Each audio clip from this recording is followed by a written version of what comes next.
I think we should be so grateful that Professor George Nash has agreed to come and talk with us tonight. His research spans worldwide, really. I'll just read a little bit out about him. He lectures at the University of Coimbra, Portugal, and is an honorary researcher at the University of Liverpool. For the past 45 years, George has undertaken fieldwork and research in many parts of the world, studying and recording prehistoric art and Neolithic and Bronze Age mortuary practices. Currently, George, along with the first art team, based in Portugal and Spain, is engaged in cave research in South Africa, South Wales and northern Spain. His talk this evening is about understanding the burial and ritual practices of communities that lived in Wales 6,000 years ago. George's most recent book is Neolithic Tombs of Wales, and he has some copies of his book available for us tonight.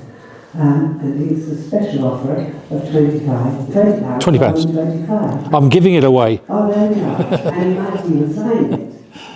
I can do that. There we are. Welcome, George, and thank you so much for being here. Thank you. Quick, get change, you're on next. Right, okay.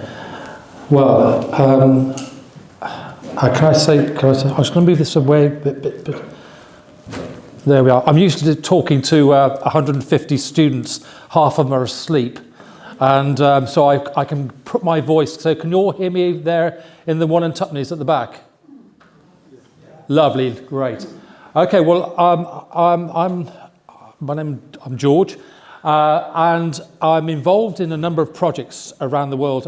This particular one, this is a place called Rising Star. And again, if any of you are following world archaeology, it's a swine of a cave to go through. And I have done over the last 4 or 5 years a lot of cave work, both in Wales, Spain, Portugal, and again South Africa. And I've done 2 tours of Rising Star. And for those of you who don't know about Rising Star, it's a cave which was discovered in 2014 by 2 sports cavers, and then it was reported that they found human remains in one of the chambers. The chamber where the burials were found, or interments, was the most awkward cave part, well, the most awkward part of the cave to get to, much to my horror. And we found that, well, my colleagues who are South African found a new hominin there called Homo naledi. We were called in to discuss and verify artistic endeavour on some of the cave walls that were within the chamber and also outside the chamber, and we quickly got the hint that what had been reported as cave art wasn't. Now, there's a clue for any of you who do geology at all. This was the cave there is what they call, or is made of elephant skin dolerite, and there's a clue in the name, elephant skin. So you get all these lovely lines going horizontal, vertical, circular, and if you look at it carefully, you can make anything up. There's even a picture of me there somewhere in that cave system. And so we had to give all the bad news to the director, saying this isn't art. However, we did find art down there. We'd also found some very interesting things about what Homo naledi was doing 250,000 years ago to 350,000 years ago. But coming a little bit more closer to home, I'm also working on, pointing to the right thing, am I? There we are. I'm working on a cave. We're about to publish the paper. I'm the principal investigator on this project. A place called Bacon Hole, which is on your left-hand side, where we found Britain's earliest rock art of 17,100 before present, so 15,000 BC. And on the right-hand side is Cat Hole Cave. Both these caves are in the Gower coast, and this was discovered, or the rock art was discovered by myself in 2010. So we've now, Wales, thank goodness, is really sort of up in the big league in terms of early prehistoric rock art. And so I've been working there for the last 2 years on and off. That's Bacon Hole Cave on the left-hand side. And again, typical of me and my work, it's the most difficult cave to negotiate. So there's always a problem with these caves. The rock art doesn't just jump out of you, it's more difficult to find. And when you're in there, it's obviously pitch black. So you have to use particular lighting, particular photographic techniques to try and identify what is going on. Now, this is what I do for a living, apart from lecturing as well.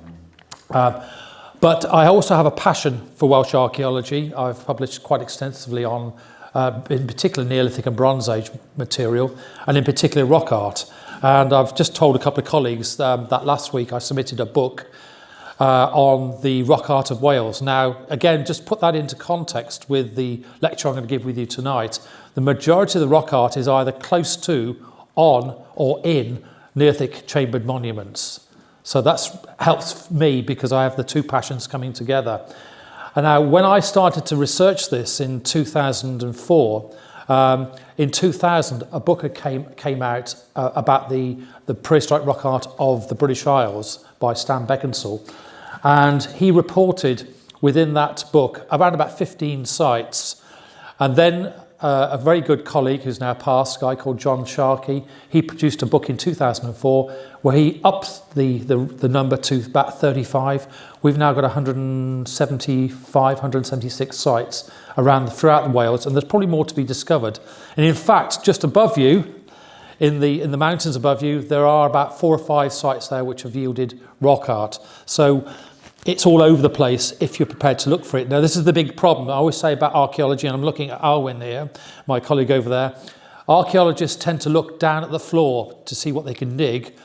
I tend to look at the sides and the ceilings of caves and burial chambers, and that's where the stuff is being found.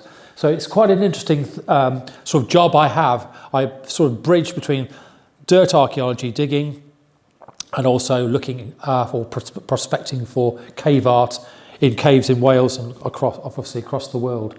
Now, that's it. Now I'm going back the wrong way. So tonight's lecture is all about trying to understand what's going on. And again, for those of you who are Romanists, dare I say, or medievalists, we are dealing with a period of time, for me, and what I'm going to be talking about tonight, between 2000 and 4000 BC, so around about 6,000 years ago. And we can go either side about 500 or 600 years, because as we know, transitions are a slow process. And the first site that which is on the cover of the book, is this one here, Cerrig Samson. And what was really interesting about this, and I'll talk about this a little bit later on, for a long time I didn't know that there was in the 19th and 20th century a boundary that came across. And what you'll find is a lot of these monuments, including the monuments above us, above Penmaen Mawr, is that they are usually incorporated into field boundaries. Where you do have marginal land, where you can't plough it, you can only graze it, that's when they are left alone. But the majority of sites that you'll be coming across on your walks, which are Neolithic chambered tombs or even Bronze Age monuments, they usually or were incorporated into field boundaries, either in the medieval period or the post-medieval period. So from the 5th, 6th century AD until the present. And if we're very, very lucky, there are sites within the British Isles that go back to Celtic times and even into the Iron Age and Bronze Age. So these sites had very, very powerful messages to give to the people that were using these monuments. And quite interestingly, there are a number of monuments, and I haven't sort of done a big count on it, but there are about 20 or 30 monuments that have the words devil in them, and Satan and all that sort of, and it's basically a way of keeping people away who are superstitious in the medieval period or the post-medieval period, keep them away from these monuments. And I remember doing a site in Guernsey a long time ago called La Trepied, and the folklore stories was that no self-respecting woman would go there on a Friday and Saturday night. Work that one out. So again, a lot of these monuments, and I think we're very fortunate where we are in Wales per se, that the language is very, very sort of descriptive about landscape. So, for example, you've got on Anglesey or Ynys Môn, you've got a site there called Bryn Hobble. and it's Mound of the Old People, which is a lovely sort of thing to think about, the Mound of the Old People. So when this site was being named by medieval communities, they already knew that there was some sort of burial activity going on there, which was at least 3,000 to 4,000 years old. So just an interesting point to consider when we're looking at these monuments. At the moment, I work with a team called the Welsh Rock Art Association, and we were set up in 2004. And all of us, all the team then is still the team today, apart by one person.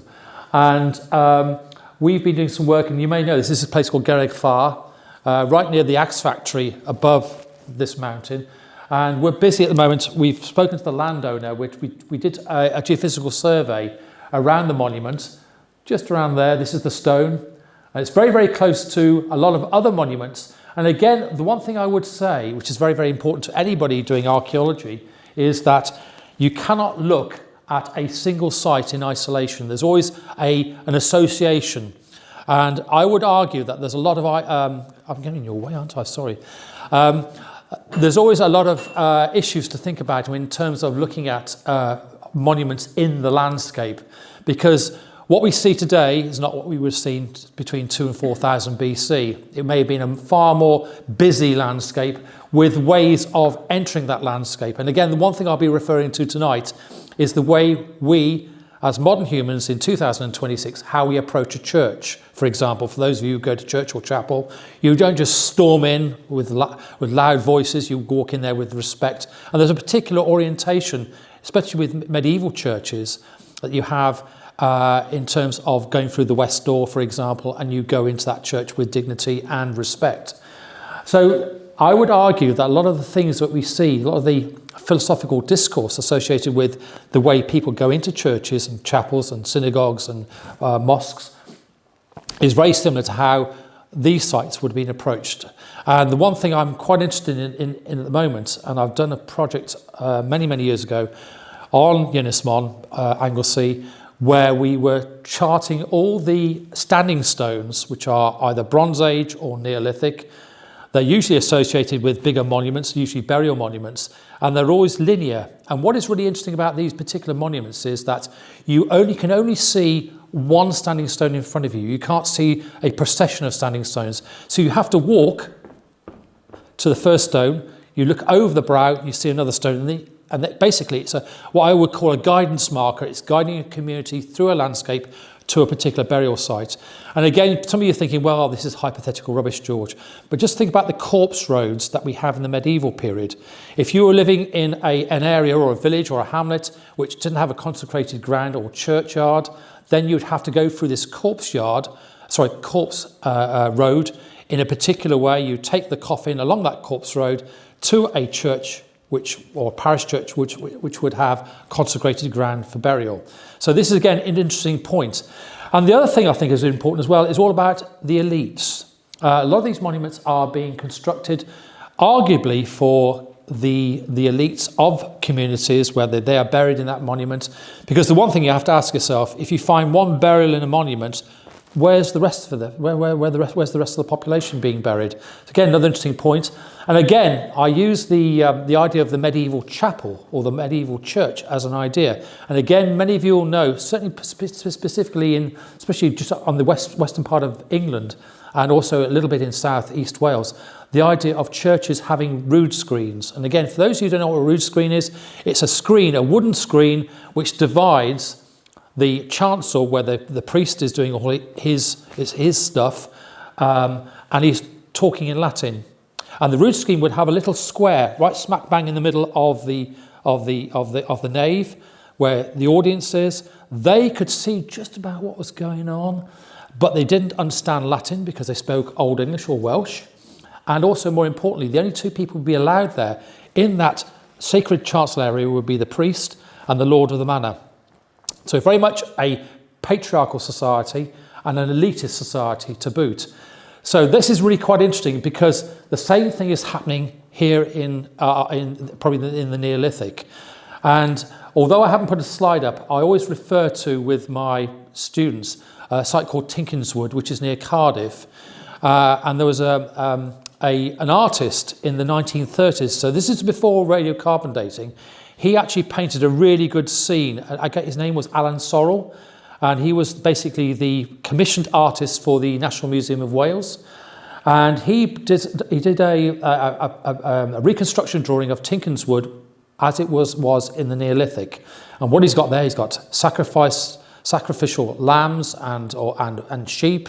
He's got a wailing crowd outside the facade of the monument, and the only people going into that monument are maybe 2 or 3 people, maybe males. In fact, he does paint them as males. But they're going in, they are seeing and they are performing the ritual acts behind closed doors. Likewise with our medieval priest and our post-medieval priest. So there's a divide between the elites and the proletariat. I'm sorry, folks, that's the way it is. Okay, so that's so in many respects, a lot of things we're seeing here. Now, again, one thing I haven't explained, the reason why I'm interested in that bit of stone there is because there's around about 130 odd cut marks on there. And again, in terms of rock art, these are small cupules which are being gouged into the rock. Sometimes they're pecked and then gouged to smooth them off. But we've got about 130 on the top of that rock surface there at Gerrig Fawr. And not too far away is this monument here. There's another monument there, and there's another strange stone there with these linear lines, and these are certainly probably medieval or earlier, and they're regarded as sharpening stones for sharpening metal objects. And if you look very carefully there, they're very, very linear. They're V-shaped grooves, so quite clearly there has been a metal instrument there being used rather than a stone implement. So they're at least an Iron Age in date and probably much, much later on. But these cut marks here are usually Bronze Age and Neolithic. And if you find cut marks on a stone anywhere in Wales, anywhere in Cornwall and Devon, anywhere within northwestern England, and certainly in Ireland, you've usually got a burial monument close by. And I think these two are very much sort of connected with each other. And again, I'll make some inferences of that in the next few minutes. So let's just see if we've got this. All right, come on, thank you. So it all started back with me back in 1992. As I said, I was at University College St David's. I say St David's, not Lampeter, because I'm very, very proud. I went to the University of Wales. It was I think the 3rd oldest university in England and Wales at the time. It was set up in 1823. And my colleague there is George Children. This is a site called Crickeith, or Caerdanny, the site is called. It's right near Crickeith, near Pothwelly, on the just before you get onto the Clyn Peninsula. And it was there that we discovered cut marks actually on the monument. So on that upright stone there and inside that large capstone. And again, if you go there today, this has been removed, not me, but the bush has been removed. And from that point, me and my colleagues, George Children, we wrote 4 books mainly on Wales. The first one was Herefordshire, and then we did something on Monmouthshire, something on Breconshire, and something on then, which was a very successful book. You can tell that the chronology here, black and white, black and white, black and white, colour. So around about 2000, they started to produce our stuff in colour, but as before then, it was just black and white. And these were just basic guides, printed on toilet paper, terrible photography by me. And but they sold very, very well, and really that's my first sort of view after I got my degree to do something sort of useful with my degree in archaeology, and I've been skint and ever since.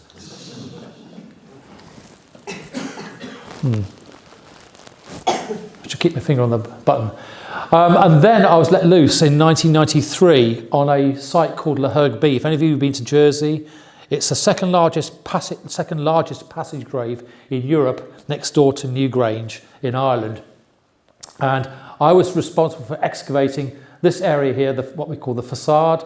These things are called horns, and they are sort of like a fashion accessory which are tagged on to Neolithic chambered tombs, especially in the Severn Cotswold region of England and a little bit of Wales as well. Tinken's Wood is a Cotswold Severn group, and so is Mazer Felin. And up here, Capel Garman is another Cotswold Severn group monument as well. But their fashion accessory were these horns, which create this sort of like this theatre an enclosed area where you could do all sorts of wonderful things. The passage is 9 metres long. In old money, that's 27 feet or thereabouts. And it opens up to a big chamber. And guess what? the 15th century chapels on top sit directly over that monument, Le Herg B. And for those of you who don't know your Jersey French, Herg means mound. So basically there are a number of mounds around Jersey and Guernsey and Sark as well, which are not this size, but they are Hergs nonetheless, and they have the same sort of arrangement of architecture. And I excavated here, found lots of wonderful bits and pieces, including cigar butts from a party that was there in 1924. And what a bloody good party. And brandy bottles as well. Then, but below that, we found some really nice flint and also polished stone axes. And the polished stone axes are really quite interesting because they came from northern France. So we can tell you, I'm going to say now, that the axe industry across northwestern Europe was pretty active at around about 3,500 to 2,500 BC. And what you're very fortunate here, that you have the Greg Lewid axe factory again above you, which was being used by Neolithic people, and those axes are being found in South Wales, in the Midlands, and also in the Isle of Man and in Ireland. So these things are travelling around. For whatever use they are, I like to think that they are some sort of bartering or some sort of calling card, let's say. You're going to a different community outside your area of Penmere, and the way you greet yourself is by giving a polished stone axe, and that's how you do your trading. And again, for those of you who have studied anthropology, I used this argument when I was looking at the exchange of armlets and necklaces in Papua New Guinea. And we've got a similar sort of thing going on there. So it's very much a human trait. In order to make yourself known and make yourself popular and make yourself that you come in peace, you take a gift with you. And I think a lot of these axes are doing just that. So that's the first monument I was allowed to get my teeth into. Just make sure I get this right.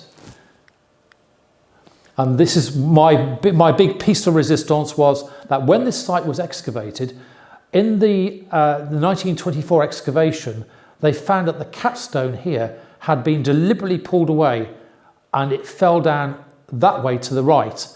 And this was a way of destroying the monument. And again, if any of you have done archaeology, prehistoric archaeology at university, they always talk about this idea about destroying the monument. And a lot of monuments were, I won't say destroyed, but they were made inaccessible. So whatever was in there, such as the human remains, the grave goods, they would be protected. And guess what? When you do go in there, and when they did go in there in 1924, 1925, they did excavate some fantastic items, some really unique items, which I dare say, if had been access there from the Roman period onwards, they would be there now.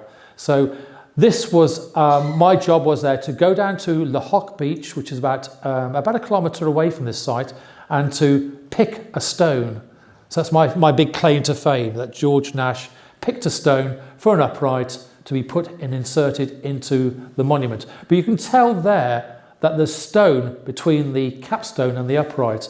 Again, sort of very interesting thing to think about when you are trying to reconstruct the site. So the site has been heavily reconstructed from 1924 onwards, and I was part of that reconstruction team. And again, one thing I always say to people who've done archaeology, or anybody doing philosophy, engineering, you've always got an influence. So my influence was this guy here. He died a couple of years ago, in fact, Chris Tilley. He was in the British smoking and drinking team, and he did really well. He got 4 or 5 gold medals for drinking Bacardi and smoking himself to death, poor lad. But he was a Cambridge scholar, and he was one of the people, again, if any of you are of a certain age who have done archaeology, you'll remember the famous book, Shanks and Tilley, Social Theory in Archaeology. One you fall asleep with because it's so heavily full of philosophy and that nobody can understand. And in fact, what was really interesting was he was in politics. He was a Marxist, so very, very left-wing, but he was accused of being Thatcherite. And the reason why he's accused of being Thatcherite is because he used a language that nobody could understand. So but he was my influence. And I remember my degree, when I got my degree, the degree day, he whispered behind my ear, he says, "What are you going to do now then, Nash?" And I said, no idea. And of course, when you do a degree, you haven't got a clue. Do you go on to do postgraduate or what? Or do you go and get a job? And so he said, I'll tell you what you're going to do, George. You're going to be doing rock art. And that's my first introduction. So I thank him for getting me into what I'm doing now. That's the reason why I'm talking to you today. And what was really interesting about him, I thought to myself, well, if he influenced me, who influenced him? And so I started to do a little bit of tracking. So here's me, still breathing. There's Chris. And the guy who introduced him was a guy called David Clarke. And David Clarke, again, for those archaeologists of a certain age, you'll remember he wrote Analytical Archaeology, didn't he? I can see a couple of nods, good. And he was influential to Chris because he was, Chris's supervisor was David. Then I decided to think to myself, who influenced him? And it was one Graham Clark. And Graham Clark was the man who invented in 1936 the term Mesolithic. So the Middle Stone Age, rather than calling it Epipaleolithic, he used the term Mesolithic, which is basically advanced hunter-gatherers between, in this country, in Wales and in the British Isles, between 4,000 and 10,000 BC. So I looked at him, I thought, well, who influenced Graham Clark? O.G.S. Crawford. And again, some of you may know that name.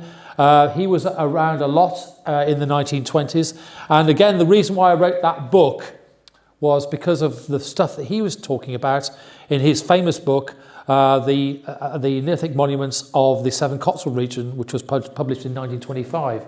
And then I thought to myself, well, who influenced him? A guy called Freddie Malim. Now, again, I think one of his successors, his great-great-nephew has been to talk at this society, I think, a few years ago.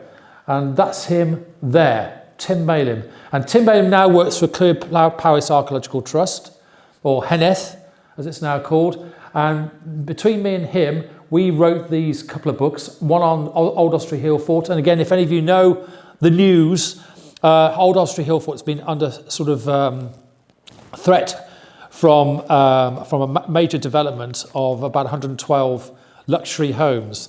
And again, I don't have a problem if it's affordable housing, but it's not. It's luxury homes. And so we spent about 11, 12 years fighting against it. And to show our annoyance, we actually wrote a book. Now, what was really interesting about that, and those links with Freddie, I supervised his son and he got his PhD last year. So it just shows you about the threads that you start to thread through the people that influenced you and who influenced them, how it comes around in an interesting circle.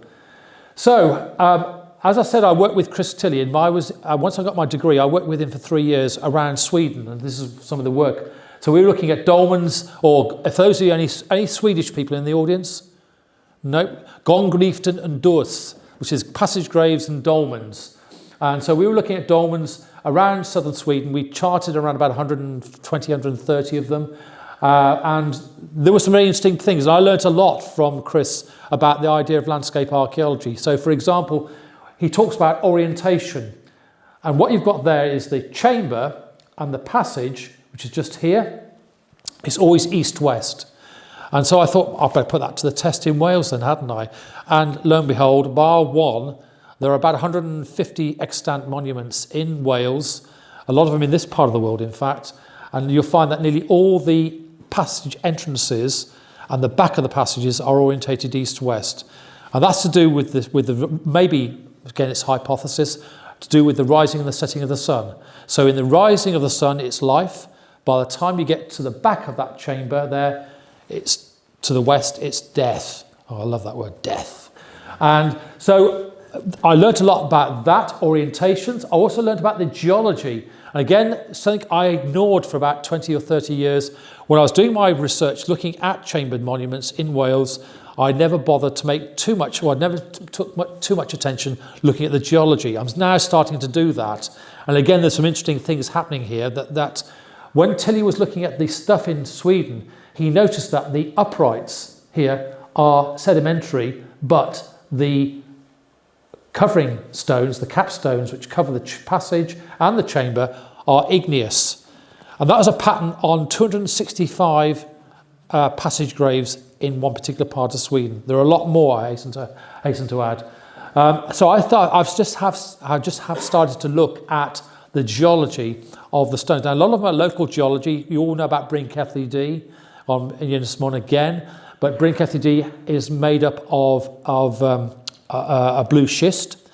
And so when you go into that monument, you can just see the hint of blue coming through.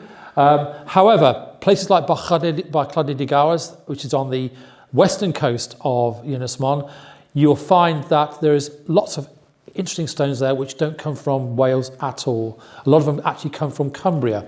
And that is a simple reason why, because the glaciers, about 10,000 years previous to these monuments being built, there was a totally great big ice sheet called the Welsh Ice Cap, part of the Devensian ice sheet. And when it was coming south, as it advanced south, it was bringing up lots and lots of debris and then dumping it right at the very edge of that glacial line. And as it retreated, it just dumped lots and lots of material. So it was an ideal place for Neolithic builders, tomb builders, to say, I'll have that one, I'll have that one, and I'll have that one. And so what we've got here is maybe a bit of a dichotomy, that we've got here a particular type of geology being used, but in certain monuments in Wales, that's not the case.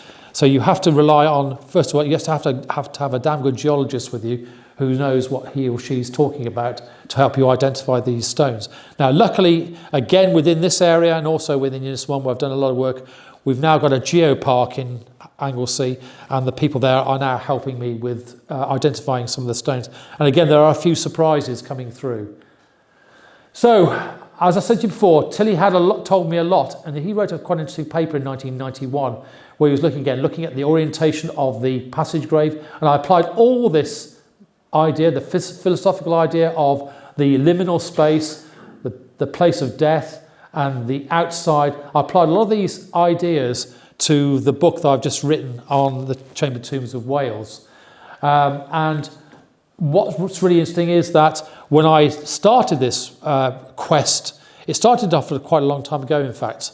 And this is my first monument on the Welsh borders. It's actually in Herefordshire, but just over here and over here, take my word for it, we're in Cymru. And what we've got here is a passage. We've got a long mound, which incorporates a large chamber. This chamber here is the same place. This is the capstone. And a very interesting story about this capstone. This is a true story, but it has a split just there. It has the same split is just there. You just see the line of it there. Now, this is a true story. There were two giants having a punch-up on the Black Mountains, and one got hit so hard, he flew through the air and landed on his back and broke the capstone, which is a 25-stone capstone. It's a joke, but it's a true folklore story. This was looked at by a guy called Alfred Watkins, and Alfred Watkins was the chap who did the ley lines in the 1930s, and he was really big into it. But one thing he did do, he also invented the aperture on the camera. So he was a bit of an inventor as well. And so he did a lot of photography in that period from about 1929 to around about 1940 and beyond. But his really active years was in that interwar period. And he came to Arthur Stone and mapped out the mound of the monument as a circular monument like that. Now, when I went there, I looked at this road here. There's a little lane here called Arthur Stone Lane. And when you get to that point there and that point there, it cambers up slightly. So the lazy road makers at the time, probably in the 1850s, had just decided to build the road over the remains of the body of the monument, which is just there. And so what I decided to do, I had a sort of sneaky feeling that this may be one of 18 monuments that surrounds the Black Mountains in Breconshire and Radnorshire, and maybe that those monuments, maybe this monument here, reflects the same architecture as the other 17. And so what I did was in 2005, 2006, I did a series of test pits across the road, and lo and behold, we found the edge of the monument, which extends somewhere over here, but it's quite a big one. And like all other monuments within the Black Mountains group, there was a side entrance to the chamber. Now, this is quite an interesting site because other monuments of this size and shape have a forced portal stone, which is just over there.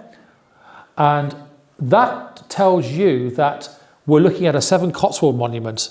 So all the 7 Cotswold monuments we see in Oxfordshire and Gloucestershire have the same sort of architectural shape and lines and same type of architecture in terms of chambers, but they also have multiple chambers going in from the edge of the monument into the core of the monument. And we see that a lot at the monuments on the other side of the Black Mountains. And so I was quite chuffed to find this. And I would dare say that if we were to do some geophysical survey here and here, we didn't do any geophysics because this was 2005, 2006. Yes, there was geophysics, but it was hardly used. And again, if any of you work in contract archaeology, I've never seen, apart from one planning application, where they've asked for geophysics.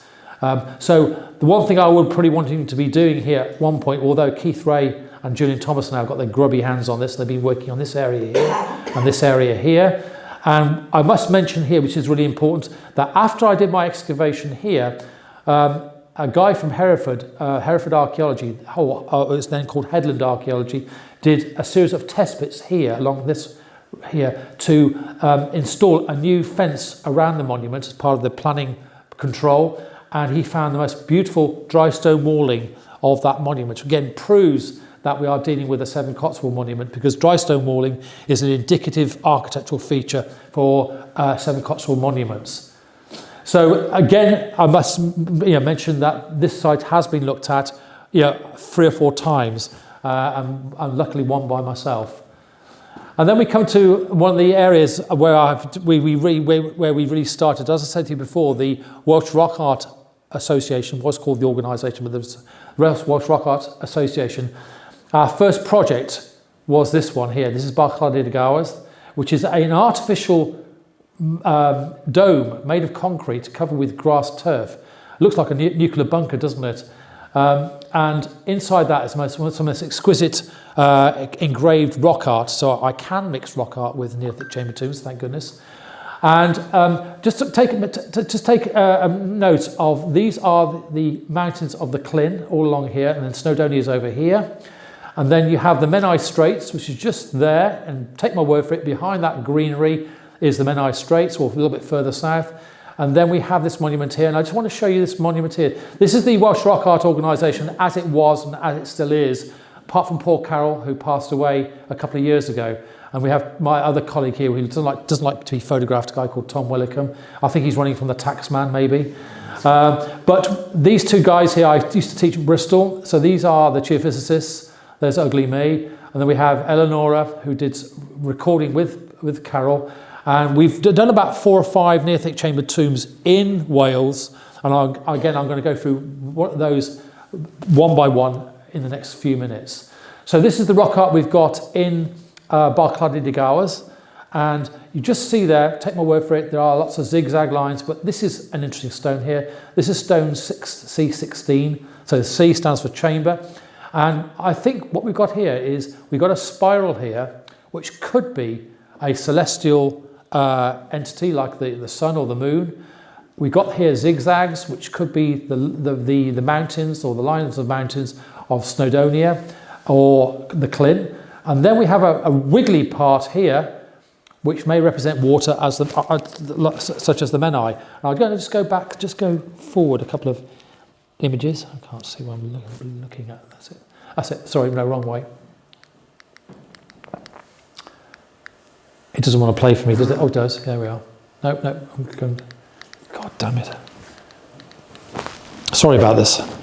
This is the trouble with working in the dark. Oh, blast. Come on. Oh, got it. It's all right. Just going to go back one. There. Stop, you swine. So that stone is just there, stone C16, inside the chamber. So the passage is quite long. It's about 6 meters long. It was excavated by Glyn Daniel and Terence Powell. And Glyn Daniel was obviously in the 1950s and 60s, a TV celeb. And Terence Powell was a professor at Liverpool University, but with a passion for Welsh archaeology. And what's really interesting is I went to do a desk-based assessment to look at the information about Barclay de Gaz and about why they wanted to dig it. Because before 1952, 1953, when this site was excavated, it was just basically, it was on top of the hill, and there were a few stones sticking out, which told you there was something there, but they had no idea about what it was. Was it just a just normal dolmen, or was it a passage grave? And I saw a letter, which is a lovely letter. It says, "Dear Sirs," he's writing to the Department of Public Works, which was before CADU. And the Department of Works, he said, "Dear Sir, could I have £50 for this excavation?" 1952, which is probably now worth, maybe £1,000 now.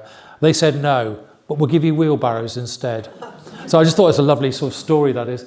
So it was excavated 52, 53.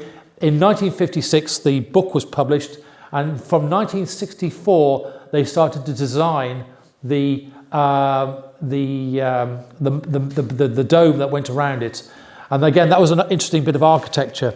So the site is scheduled. I'm going to make sure I press the right button this time. Going backwards. Come on. That's it. So that stone we just looked at, the three. My this is going now. Right. So this is one of the stones in the western chamber. The eastern chamber. The western chamber points out to the sea, and this is the only awkward passage grave that is orientated north-south. And so in the eastern part of the chamber, we've got this. Now, what preserved the archaeology was that in 1952-53, they found that the capstone covering this particular chamber, and again, if that scale there is 0.5 metre, so it's about 1.5 metres long. It's quite a small chamber, but the stone had collapsed over the archaeology. So all the bone material, all the pottery, and all the grave goods were basically preserved underneath the capstone, and as it was in the eastern chamber as well. So we have to be thankful for that. When they did excavate, I just wonder if I dare go back one photograph. It just doesn't want to play for me, does it? No, don't go down there. Come on. I'll tell you what, I'm going to do it the hard way.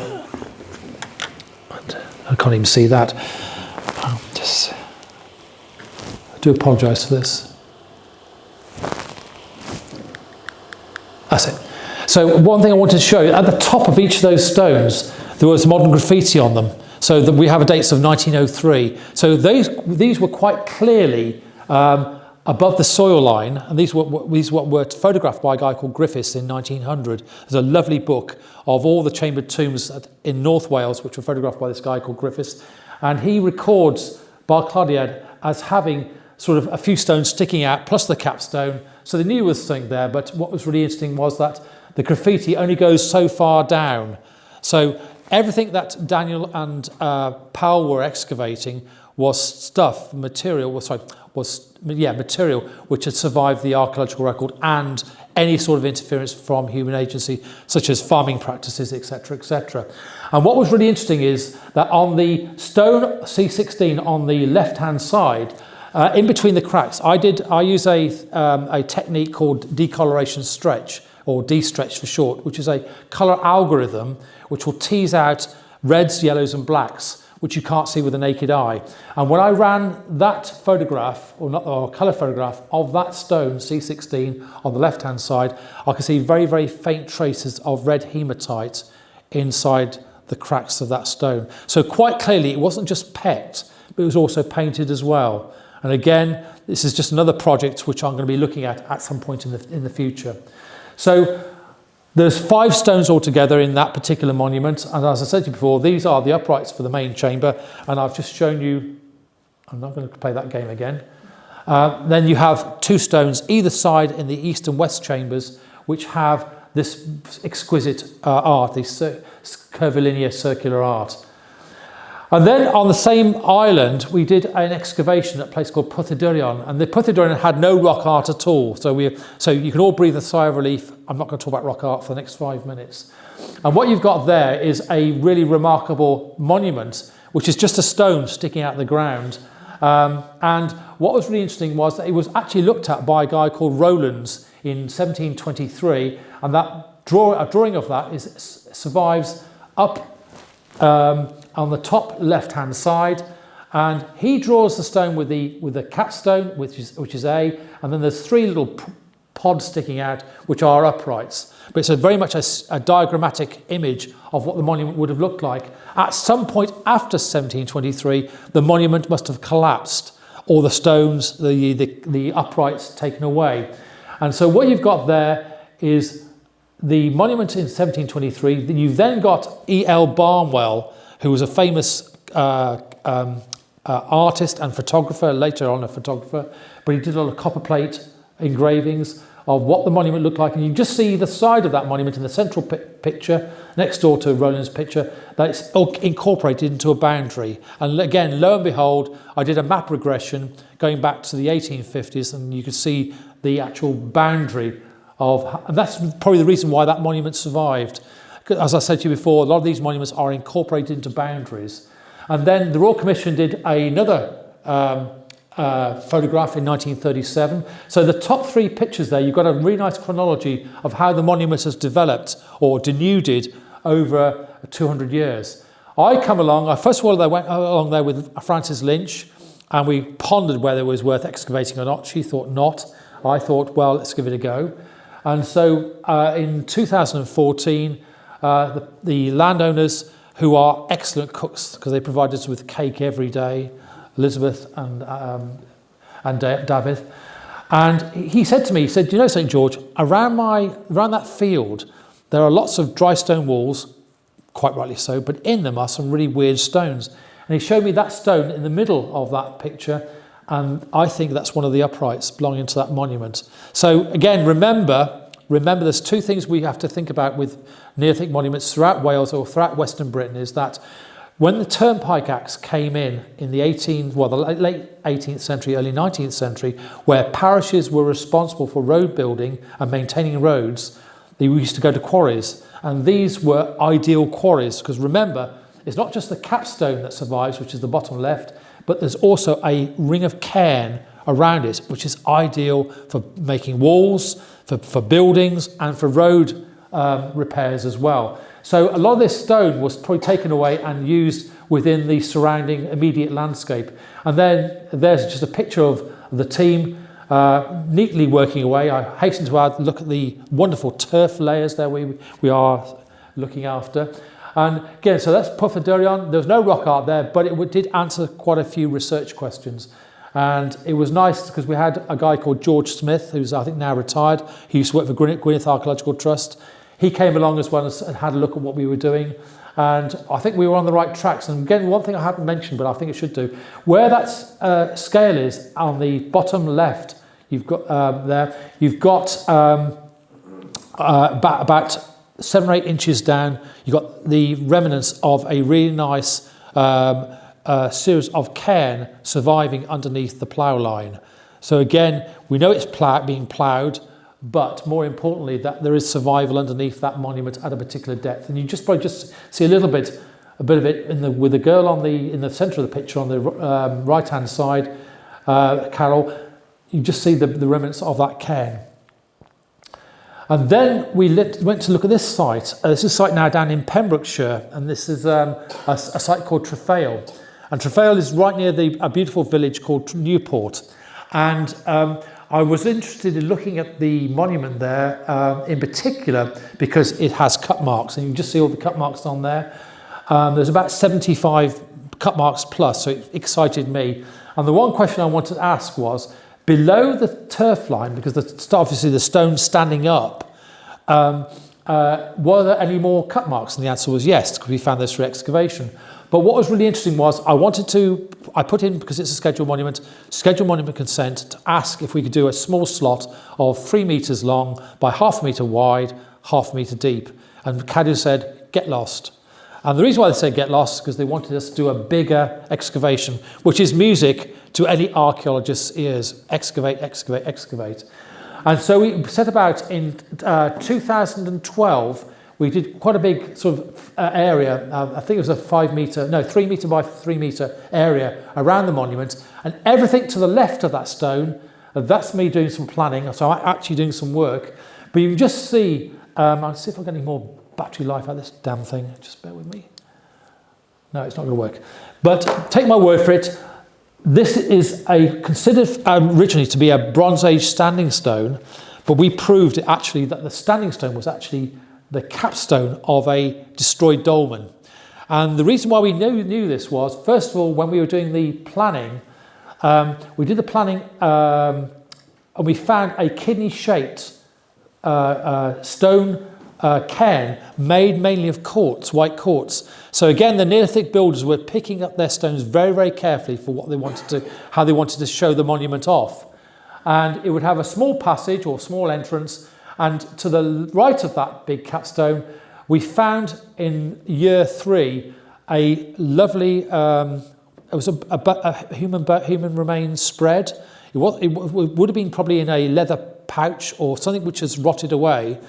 But we had Jacqueline McKinley from Wessex Archaeology who did all the bone analysis on it, and she found out that the guy was maybe between 13 and 17 years old, and also more importantly he'd been cremated. It was a he, not a she, and we got dates of around about 2700 to 3000 BC, plus or minus a couple of hundred years. And that was really music to my ears, because it then proved A, it wasn't a standing stone, and B, it was a place of burial.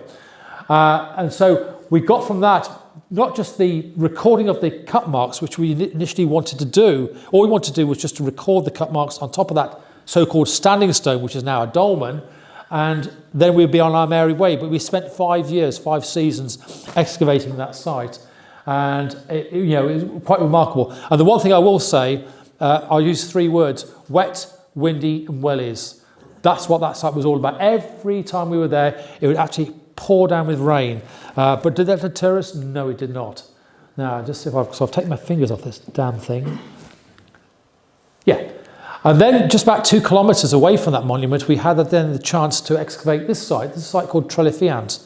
And again, another true story is that if you are there at a particular time of the year, if you go around the front end of that monument, the monument looks like a toad or toad's face, and it's called the House of the Toads.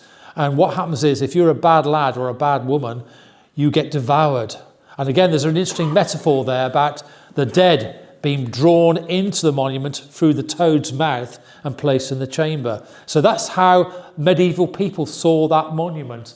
And again, it was a no-go area for righteous people. You kept well away from it. It had lots of things on it. And again, the reason why we were drawn there was because of the cut-marked capstone. And that occurs on around about 15 monuments throughout Wales. So if you go to, and again, I've seen them all because of my interest in rock art and the Neolithic. And again, the cut marks, I'll just give my one-liner about what I think the cut marks are doing. All the cut marks I've seen on chambered tombs, particularly on the capstones looking up, I think represent the night sky. But again, I've been shouted down loads of times, prove it, Nash. I'm not going to prove it, I don't need to prove it, because you can look at that in any way you want to, and you can pick out certain stones, certain cut marks, which may represent Orion's Belt, for example. We should have like an Orion's Belt-esque on 2 monuments in Wales, and one also in Somerset, the Poole Farm Kist, and also at Beitchwen, which is on the Llyn Peninsula. So it couldn't be. Remember, between 2026 now and say 2026 BC, 4,000 years, we've lost all the stories, all the narratives, all the folklore of the Neolithic and Bronze Age has been slowly but surely diluted. And that's the reason why we can't say for sure what is going on. But it keeps me in a job. I'll say no more than that. So at Trellifiant, we did an excavation. We did 3 years. and went 1 year after COVID. So we went up to COVID, 2020, 2021, and then after 2021, we had a sort of bit of finishing off to do.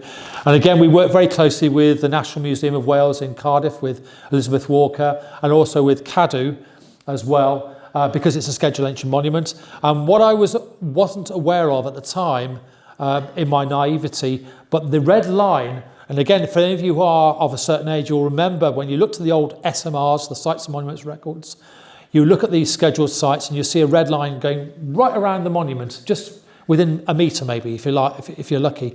This had been reassessed, and so there was a view that the monument might be bigger, or there may be a bigger influence of the landscape being incorporated into this monument. So the actual red line covered about 60 square metres around the monument. And luckily, we were just outside that scheduling area. And so what we did, we got Les and Phil, the people I used to teach at Bristol. They came and did some geophysics around the site. We found at least 2 henges, and we also found a series of boundaries and a road. The road could be modern, but certainly the 2 henges were very interesting indeed. And so we got to work on excavating these 2 henges. We couldn't actually touch the monument, the actual monument itself, because of the worry of the capstone collapsing. So we have to be really careful about it with health and safety. But the 2 henges, we found this lovely little pit here, a very, very shallow pit, but in it was around about 30 or 40 pieces of pottery, probably from the same pot, grooved ware.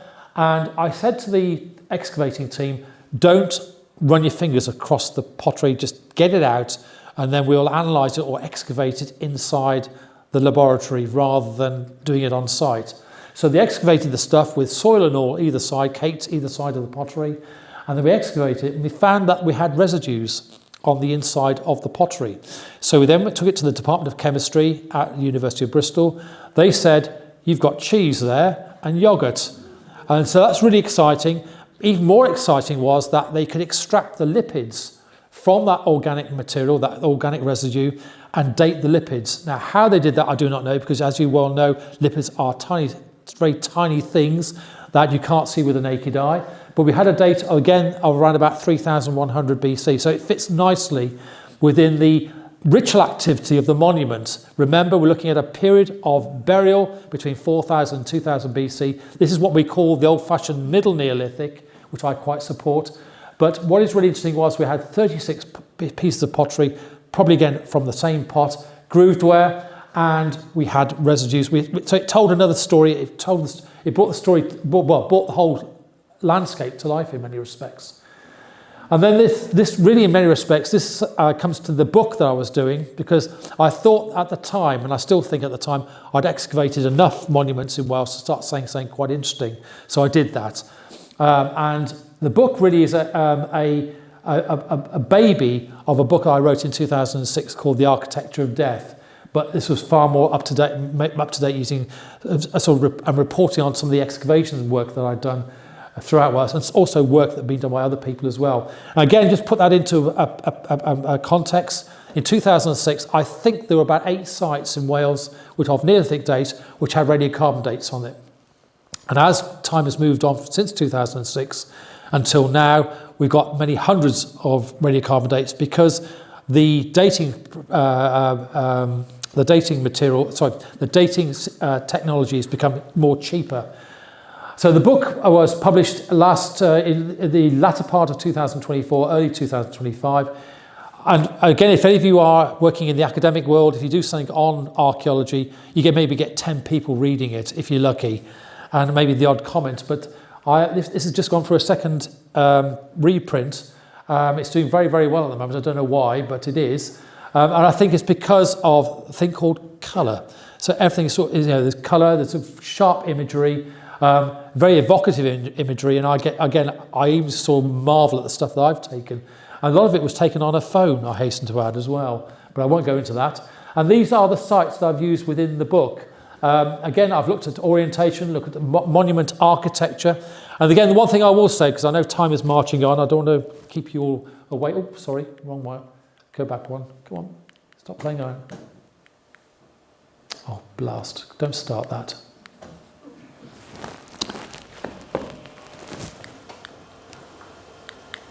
That's it. Sorry about that. I was always interested in the architecture and the orientation, and also more importantly is the landscape it sits within, because the landscape again tells some very, very interesting stories, and I'll come to one of those sites in a minute. So the first area I started was actually with my dissertation in 1987. When I was an undergraduate, I covered the Black Mountains area of Wales, which is in Breconshire and Radnorshire. And at the time, a lot of these sites had been excavated by people like W.F. Grimes, who was a very famous archaeologist of the 1930s to the 1950s. He was also the keeper of prehistory at the National Museum of Wales, and also one of the first inspectors of Wales as well. And so all those monuments there are in a very much denuded condition. The big photograph on the left-hand side is a site called Penywylod. And Penywylod was discovered in 1972 by walkers who had an interest in archaeology, and the farmer at the time had been taking stone away, hence the reason why you got a big quarry pit there. And he was told to stop, of course, which I don't think he was very happy about. But what we found from that particular, not we, but a guy called Hubert Savary had found in that excavation was the oldest musical instrument, which was dated to around about 3,500 years BC, and it's made from sheep bone. And then you can just see the two little finger holes for the musical instrument, and that's now in the National Museum of Wales. And the site is now being sort of consolidated. But again, what's interesting is that all these monuments you see here are dotted around the Black Mountains. Again, there's a clue of why people are doing this. And it could be the case that maybe the Black Mountains themselves, you can see that big Mynydd Troed up the top there, and also the table on the bottom right, the Table Mountain there, is that there's no Neolithic up there at all. However, in the Bronze Age, you see loads of things going on. And we do know that there was a crisis in Neolithic Europe at that time between say 2,500 and 2000 BC, where the ideology of communities was changing, including their religion. So what they were actually doing, thinking about it was cool to build around the intermediate slopes your communities and your farming land, but also have to have your burial monuments around there.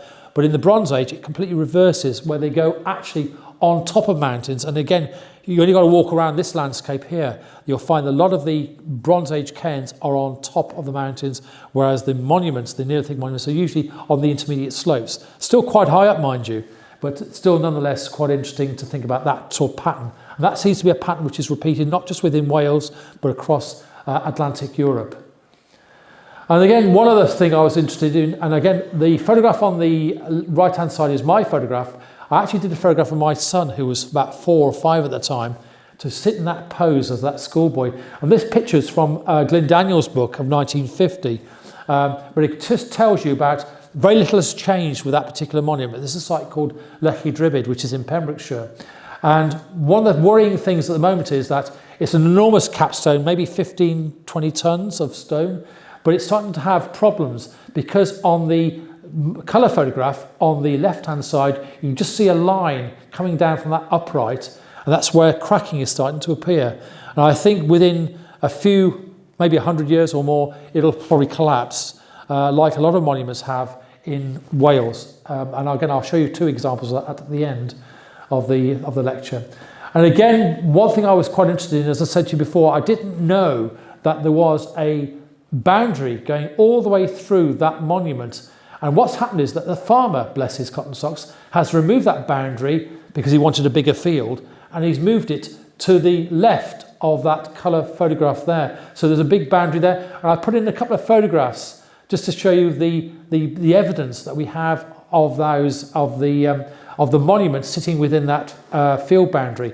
And it's more than likely that there would have been, because of the size of the monument, there would have been a large cairn mound around it going to the bottom of the capstone, and that's now been taken away. And I bet you any money that in the modern boundary on the left-hand side of the colour photograph, that's where that cairn went. like all other monuments. Again, it's just a part of the rich tapestry of the history of the monument. And I always say to people that sometimes the history of the archaeology is as important as the archaeology itself. And then we couldn't miss this one out. This is a site called Pentrefan. Again, if any of you are dolmen hunters, you will have been to this site in Pembrokeshire again. And again, the earliest recording we have of a monument done in 1699 by Edward Lewis, and that's that photograph of that woodcut on the top right-hand side. And then there's a postcard of the monument because it's very, very photogenic. And then there's my photograph, which shows the part of the back end of the monument. And again, just want to illustrate the importance of that chamber. Now, again, if you look at the monument, say 50 years ago, there would have been a ring of a metal fence around it, circular. But when Grimes went there in 1958, 59, he excavated a little bit to the west of that monument. Remember, it's an east-west orientation, like it should be. And he found that it was actually part of a long mound. So it's part of I suppose a hybrid mound, what they call hybridization, where you've got bits of different architecture influencing the way people are building monuments. So there's a little bit of architecture coming from the east, from the Severn Cotswold region, but also the dolmen-esque architecture is also clearly shown. And also, if you look at the mapping of this, the historic mapping of the 19th century, you'll see that there is a boundary which goes right across this monument. Again, another reason why it survived, which goes right across from east to west, but also from north to south as well. So it was on a sort of a compass point with the way the medieval field boundaries had been arranged during the medieval period. And then still in Pembrokeshire, I had to show this one. This is a site called Garn Turn, and on the capstone on the left-hand side, it weighs 60 tons. And again, you have to work out why on earth, or how on earth did they move that stone, or how did they raise it even to create or build a chamber underneath it. And it was excavated by Vicky Cummins about 20 years ago, and she claimed that the monument to the capstone was a collapsed or destroyed, or maybe even a monument which was going to be used but was never used. But we don't really know. I don't think we can actually say that. When I went there in the late 1990s, I took a team from Bristol University over there, and there's Ellie, one of my students, and she found probably more than likely what we call a monolith or a standing stone, again forming part of this landscape. Remember, we can't look at these monuments in isolation. We also went there in 2006, and what you see in the bottom right is a cup and ring mark. And just to put it into a very interesting context is that the stone geologically is a volcanic tuft. And within that tuft, you've got these large circular pebbles, which are clasts, which have fallen out. So that bit in the middle, the circular bit in the middle, is natural. But what they've done to make it into a cup and ring, an artist has come along and chipped away a circle around that clast to create a cup and ring mark. And what's really interesting is that at this end, there's a quartz vein going through the rock, as good volcanic rock should have anyway. And it's so hard that the artist making this, he or she, could not peck out and continue that line, that circular bit of the cup and ring. And then coming to an area which is probably your part of the world. This is monuments from North Wales. Again, all within late either medieval or post-medieval boundaries, or maybe even earlier. But they've all survived. There's the Duffin of Dudwy, there's Gwerney Island, all doing the same sort of thing. And what I say when I'm writing, there are 5 elements to a chambered tomb. It's very much like a wimpy home. You can move a wimpy home in any shape or form, as long as it's got a kitchen, 2 bedrooms, a roof, and some walls around it. There's your building. Likewise here, any monument in Wales, any monument in Europe will have a capstone, uprights, a chamber, a passage, a facade, and also a particular landscape setting. As long as they play by those rules, you can build it any way you can. And these are all similar monuments, but there's slight idiosyncratic changes to those monuments. And now coming towards the end of the lecture, some of you will be relieved. And this is a site called Brinklethdy D, which some of you will know about. The top left-hand picture there is what it looked like to Griffiths in 1900. And what you've got there is, again, a passage grave. And just put you in the picture, there are only about 3 passage graves in the British mainland. So there's 2 in Anglesey. Mainland's a bit of a wrong one. There's only 3 in the British Isles. In Ireland, there's loads. There's about 140, 150 passage graves, including Louth, Douth and Newgrange. So some of the influences of that building in Ireland, in the Boyne Valley, in County Meath, came over because there was a superhighway in the Neolithic where there were trading axes. We know that because we find Welsh axes in Ireland and also Irish material in the Isle of Man and also in southwest Wales. But we have this influence. This is a passage grave which has a passage, of course, leading to a chamber, orientated east-west. And again, if any of you have been there on the summer solstice, the summer solstice will come in, or should come in, and penetrate the back of the end of that chamber. This is what it looked like on the top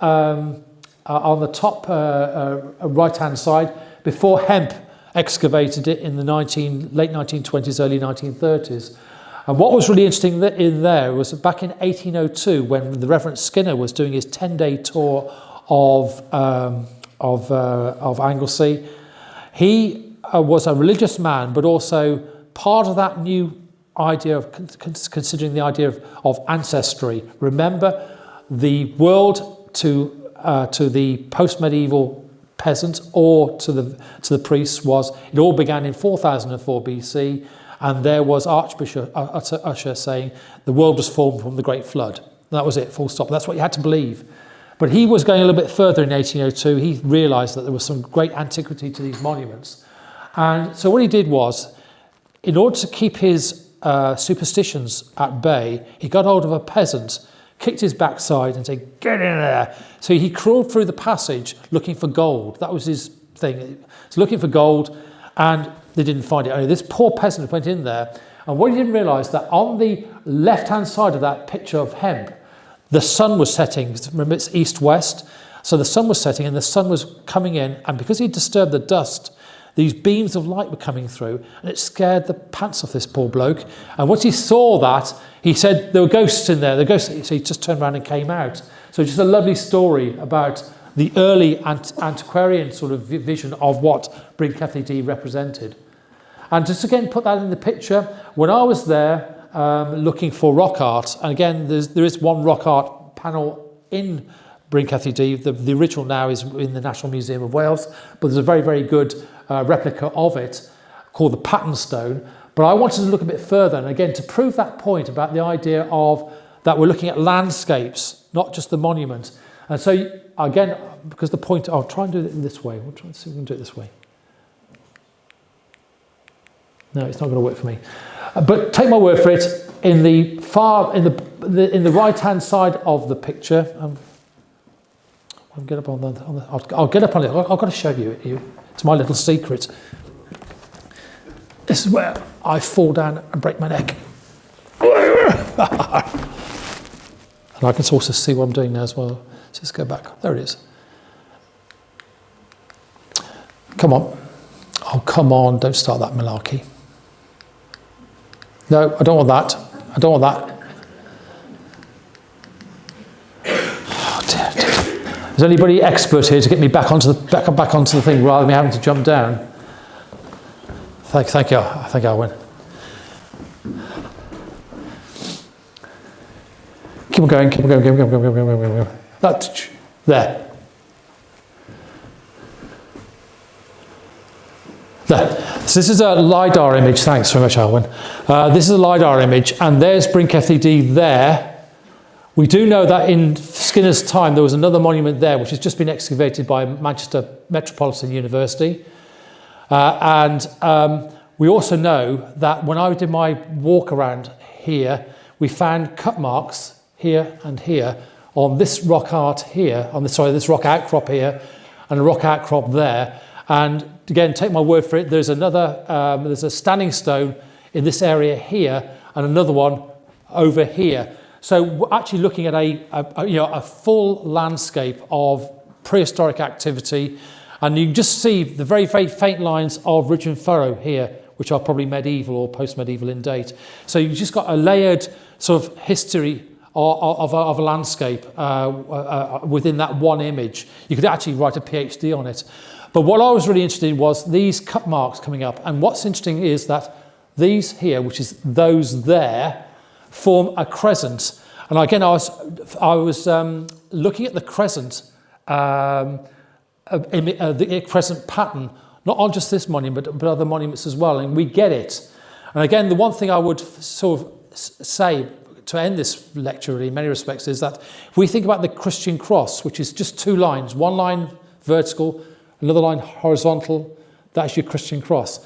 If we look at that very, very simple symbol, it has a lot of complex connotations associated with it. A lot of philosophy, and again, there's a whole world about Christianity, and also things like the crescent, for example, in Islam. So these very simple things have a lot of meaning to them.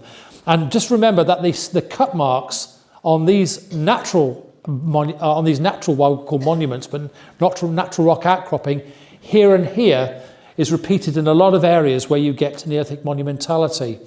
And what I was thinking about is that, are we seeing it just in Wales, or are we looking further afield? And what I found out that there is 3,200 kilometres, or putting that into in old money, about 2,500 miles of cut mark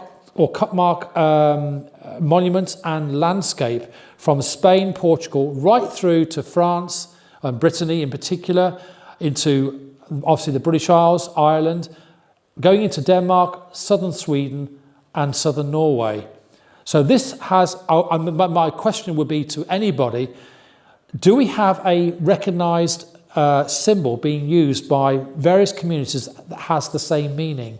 Because they all appear in the similar context, either as a landscape close to monuments, or actually on monuments or in monuments themselves.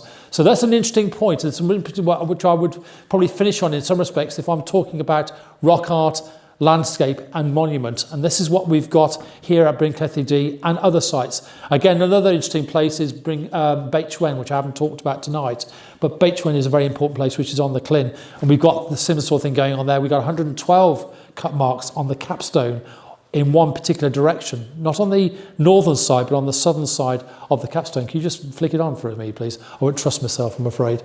That's it. And then finally, and again, something which is close to you guys, this is Gop Cairn. This has just fascinated me for some time. And about 15, 20 years ago, I was going to do some test pitting around the edge of it. I know it was looked at in the early part of the 20th century where they actually tunnelled into the monument. And again, just to put this into context, this is the second largest man-made or human-made mound in the British Isles. The first is obviously Silbury Hill in Wiltshire, but this is a very close second to it. And so you've got to say to yourself, well, it's Neolithic, because Silbury Hill is, but what makes it even more interesting is just at below this, on the slopes here, there's a place called Gop Cave. And in Gop Cave, there was about 15 burials found there, which all dated to the Neolithic. Again, that just telling you how we should not look at a monument in isolation. And incidentally, when they did do the tunnelling into this monument, they found nothing, like they did with Silbury Hill. So I wonder if this was actually a landscape marker, which were from about 4 or 5 kilometres out either side, because it's right on the spine of the hill, and it may have been treeless. You would have seen this monument in order to guide your community with the dead to put them into that cave. We don't know. Next slide.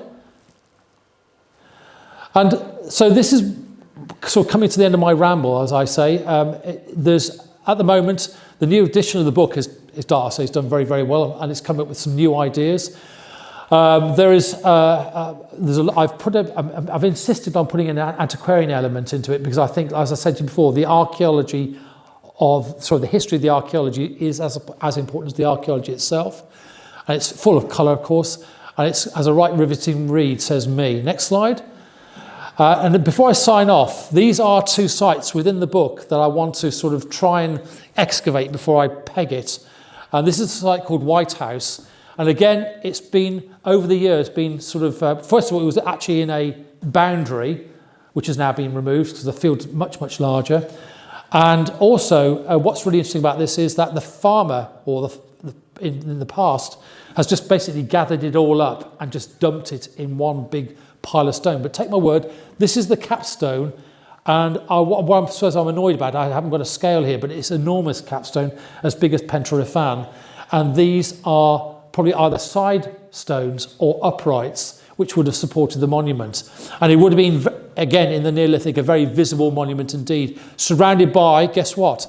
Cairn, which has actually just been put into the middle of the monument. It's a monument which needs to be looked at.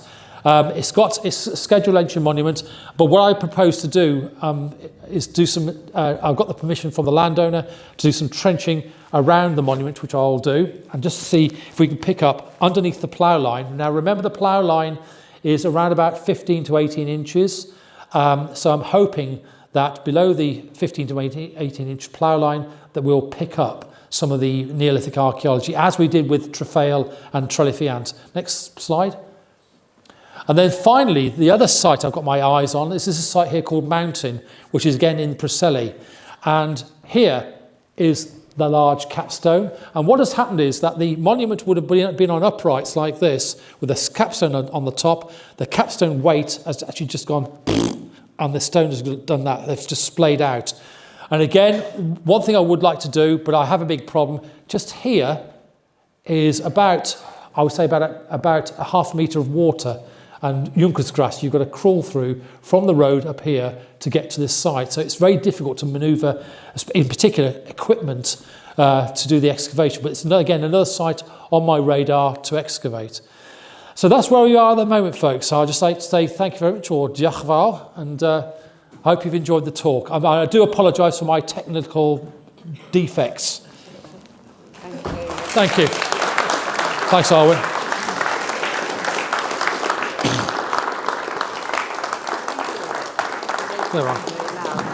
Thank you. That's great.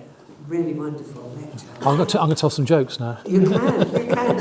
Let's just see if anybody wants to ask you a question. Yeah, Brahmins, yeah. Any questions for George, please? I've covered everything, I think. There we go. Oh, there we are. Madam. Why do some of them have cupstones and others don't? Are there any other theories on what they represent other than your celestial one? There are. I'll just do this. I'm not very good with this. Better this. Right, I can do this better. Now, I talked about Chris Tilly earlier on, and Chris Tilly and I were in Sweden, where we were on a cut-marked dolmen, and one of the theories was it's for putting in. I hate to. You're all over 18, aren't you? Good, lovely. He's an anthropologist, and I said, well, what do you think these things are for then, Chris? He said, well, I actually think, George, that they're used for collecting semen. So I just thought to myself, in Sweden during the winter, I can't see myself with my trousers around my ankles, leaving a deposit on top of the capstone. So that's one theory, probably an extreme theory. And he was serious about it because he had done a lot of work in Papua New Guinea, where you get sort of quite odd things going on. So I dismissed that one, although it's a possibility. Well, I don't think it is. And in terms of cut marks, there's the idea that it's the sign of the overworld. Now, remember, when you look at religions, you either go the underworld in certainly prehistoric religions, or you go the overworld. And again, there's theories to suggest that, again, using the stars, maybe that could be of you, and maybe that was, again, another sign. Or maybe it's just the idea of the cut mark is just the idea of arranging them in particular ways, again, something which we haven't understood yet. And again, just to put that in one context, is I only know one PhD has dealt with cut marks, and that's a PhD in Cumbria, where there's very little Neolithic monumentality, lots of rock art. So we have a big problem there with trying to work out what is actually going on with these marks. But what I'm finding really interesting is that you are finding particular patterns, and the patterns are the crescent and the linears. So on Beit Shwen, as I've mentioned to you before, this dolmen, which has 112 cut marks on it, it has linear patterns. Now again, it could be the case that you're just looking at, if you keep on looking at it, you're going to find patterns, however difficult it is to see, the greater whole. But I did a big project in 2008 on the Calder stones. Does anybody know the Calder stones in Liverpool? Yeah, and in Liverpool, this monument is probably the second most beautifully decorated monument, which is now destroyed. So all that survives is 6 stones from that monument. But it's, again, well and truly documented in the 19th century history of that area, a place called Allerton inside Liverpool. And you've got there loads of cut marks, all linear. And again, that's an interesting point. What they represent, we don't know. But I think, again, what we have to think about as well, think about the idea of the folklore that are associated with these monuments. And again, as I said to you before, there are only 15 monuments in the whole of Wales out of 120, 150 monuments, extant monuments. Now, when I say extant, some of them are really in poor states of repair, that have these cut marks. But however, a good example, I excavated Arthur Stone back in 2005, 2006 in Herefordshire, and I didn't know there was any cut marks on there until about 4 or 5 months ago when I decided to inspect the capstone. We found 1 cut mark on there. Tomorrow I'm going to Cromlech Farm on Ynys right in the northwestern part of Ynys, and there was a cup and ring found by myself and a couple of cut marks. And then we went for a walk towards, there's 3 beautiful standing stones on top of the hill. We're walking along a footpath and we found, again, on natural rock outcropping, cut marks. So quite clearly, it's all about looking for it. I mean, if I was to point a lot of archaeologists in that sort of direction, they would start saying, oh yeah, I've seen those. But really, in many respects, they've been largely ignored for many, many years. But people, the general public, are now looking, because the one reason why my work has been successful is because the general public will email me through Facebook or whatever, say, hey George, we got this, just found this on a walk up to so-and-so. And there we have found it. So with my research on the new book on rock, I've just nearly finished, in fact, finished on the rock art of Wales. When I was doing my own research, because I had to visit every site, didn't I? And there's 170 sites up every type of terrain you can imagine. But when I was doing the research, I found those and new cut marks. So again, the story is not complete yet. We can't say that we've got 170 sites in Wales. We've got 170 sites at the moment, but I dare say the next generation of people who are interested in Welsh rock art will start looking and relying on social media for people to feed them with information, and we will, get maybe double that number. But remember, when we started doing this project in 2004, we were basically looking at chambered monuments, but with rock art.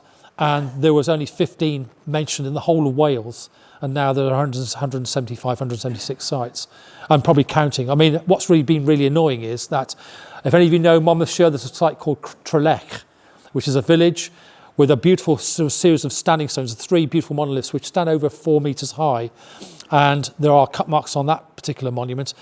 Toby Driver, who works for the Royal Commission, says, hey George, with a big smile on his face, saying, I've just found another cut mark stone nearby. And of course, damn it, I've just sent the book in for publication. So that's one time I'm going to miss. But that's what's happening. They're made from, there's 2 ways of making, but made from pecking with a harder stone, of course. And remember, a lot of monuments that we see within Wales are made on soft stone, like sandstone. Several, especially in northeastern Wales, made in limestone, which are quite soft to chip away. And then you get a harder stone, you just do this, and you gouge it to get those beautiful smooth cut marks. And that's how they do it. But, if you think it's an easy job, I've done some experimental archaeology, and it's not. It's about 3 or 4 hours to do a half decent cut mark, depending on the geology of the stone. Thank you. Yep. Mike, you had a question. Is the positioning of the tombs related to the access of the capstones on the rock? Or is there, like you mentioned Watkins before, and there's theory about ley lines and that, is there a correlation with the specific siting of these tombs? Right. To do with the convenience of the rock? I think you're partly right in North Wales. In South Wales, there's a different story. So I talked about large, heavy capstones, and I mentioned Tinkinswood, which is near Cardiff, west of Cardiff. And that capstone is, I think, around about 40 tons. And we actually know where it was quarried, nearby, but they had to drag it, a good 100 metres from its quarry point to the site. And again, there must have been some nutcase who must have thought, well, I don't want it there, near the quarry, I want it over there. So there must be some there's a deliberate reason why these are being placed where they are. And you've hit an interesting point there, as I said to you before, the orientation of these monuments are, reasonably pretty accurate east-west. So this idea of sun setting, and again, I have to use the philosophy, like, again, if any of you have done philosophy, Claude Lévi-Strauss, French philosopher, he talks about the idea of binary oppositions and binary relationships. So black, white, left, right, east, west.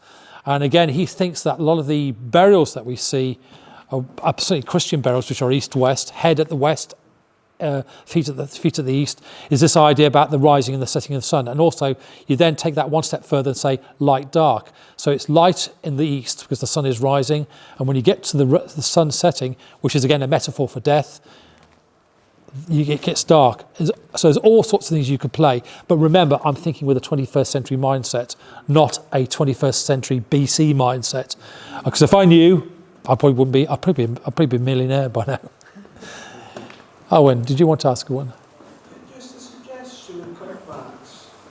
With what, sorry? With cutbacks and information. I was thinking all about it after, because you asked Mike Woods, one of my friends, was writing a paper about back when the tomb there. Yeah. We noticed when we went there one visit, I slapped the capstone. Yeah. I just did that. And it rings. It rung at a specific tone. And we noticed, depending on where you tap the stone, you then get a different chord. It's like B to G. That's what we noticed. The idea I sort of had with these cut marks was whether they're not actual art, but the byproduct of an intangible art which is making noise.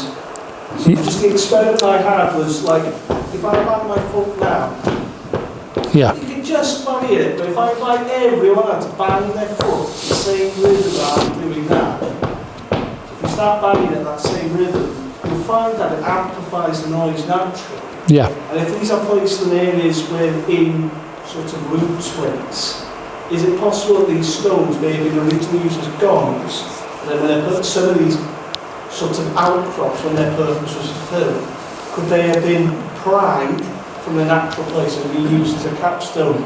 By all means, I totally agree with you, because one of the things I haven't mentioned, I'm working with archaeoacoustics, and I'm working, so in 2014 I worked with a guy called Paul Devereux from the Royal College of Art, and we were looking at the stone in the Preseli. So the stone in Preseli is igneous rock or metamorphic rock, and this rock had a metallic sound, so you tap it and it goes ding, ding, ding, ding, ding.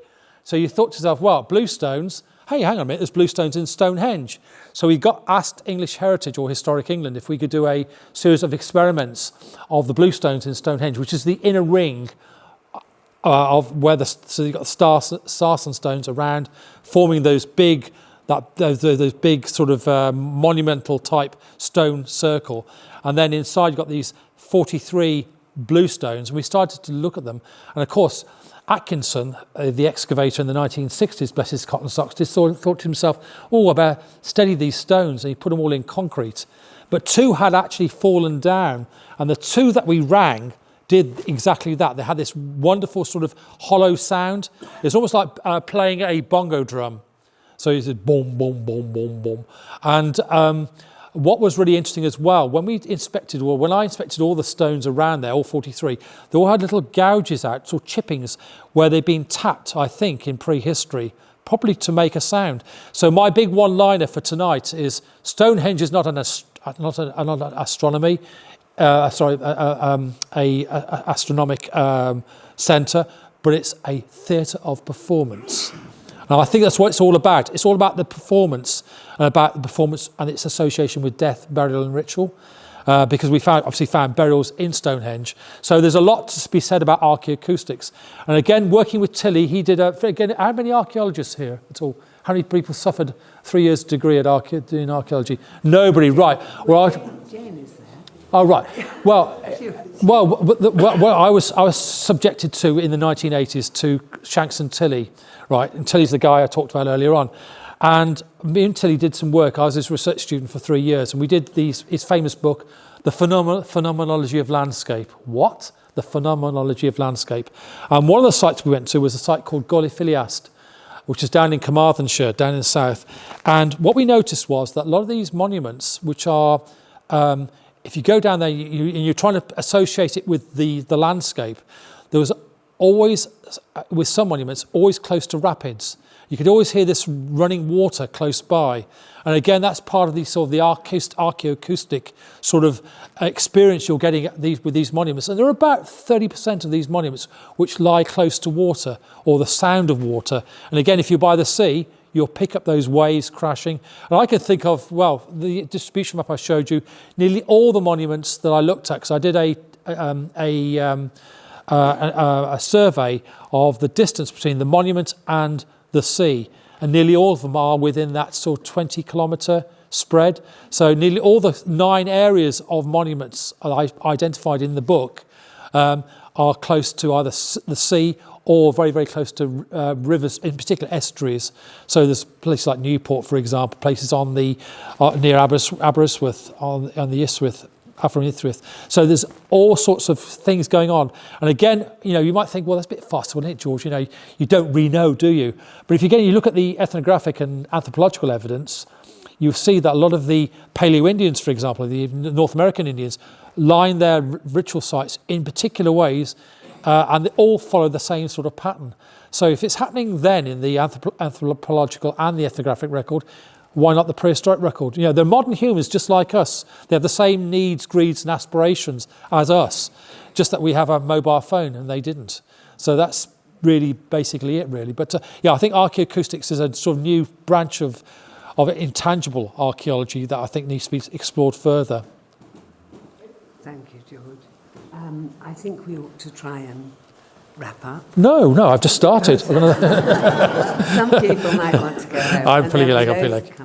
Yeah. We have a raffle. Oh, right. Yes.